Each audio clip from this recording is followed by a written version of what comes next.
Hey guys, welcome back to the flight deck.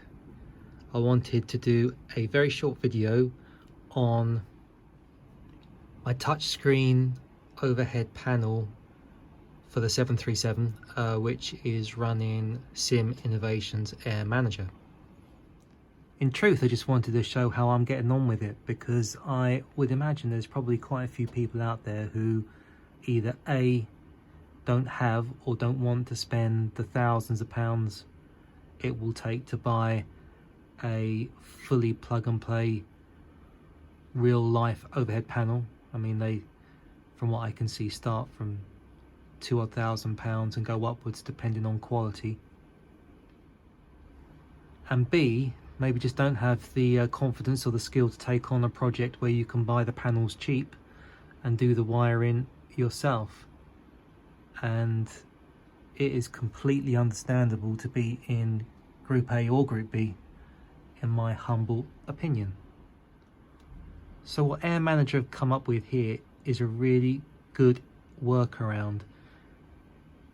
This touchscreen panel did not cost me a great deal of money. I think I paid no more than 150 UK pounds for the touchscreen monitor.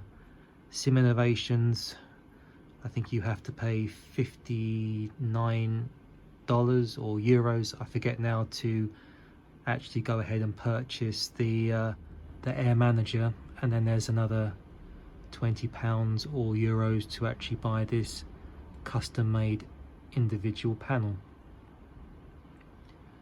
And it is fully operational and fully working.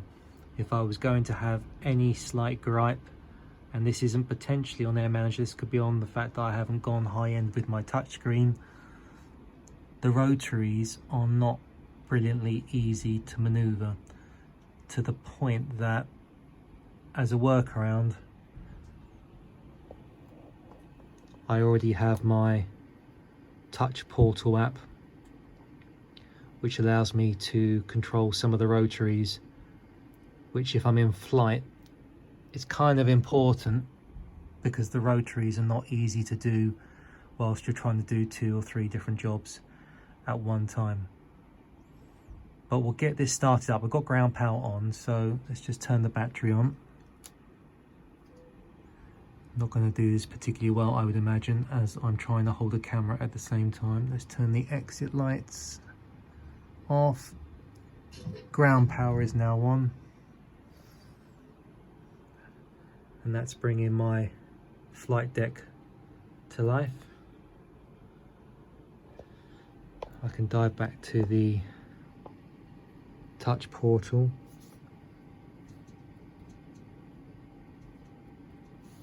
And just get all of the IRS and battery triggers correct. So if you're in a cold spot, well, that's not me because I'm in Madeira at the moment, but window heaters,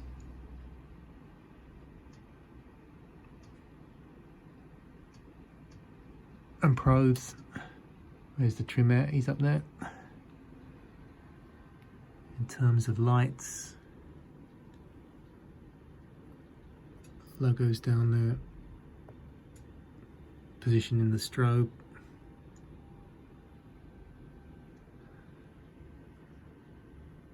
Great thing about this, which I didn't have beforehand with the Flight Sim PM overhead panel, which you can still see I've got mounted, and I have left this up here because it is nice sometimes just to feel that you can play around with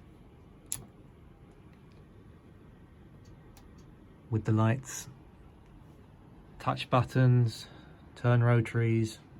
It's not quite the same tactile experience when you are just doing the touch screen.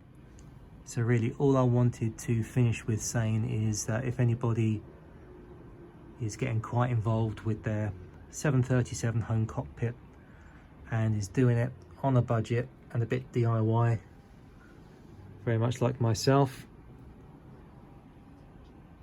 touchscreen monitor, well, this is 27 inches, Air Manager, buy the application, get their 737 panel, and this is a really good option, workaround, whatever you want to call it, a good way to get your overhead panel and continue with the immersion of the cockpit, not requiring any in-game inputs. That kind of makes sense. Anyway, we'll see you flying soon. Signing off for now.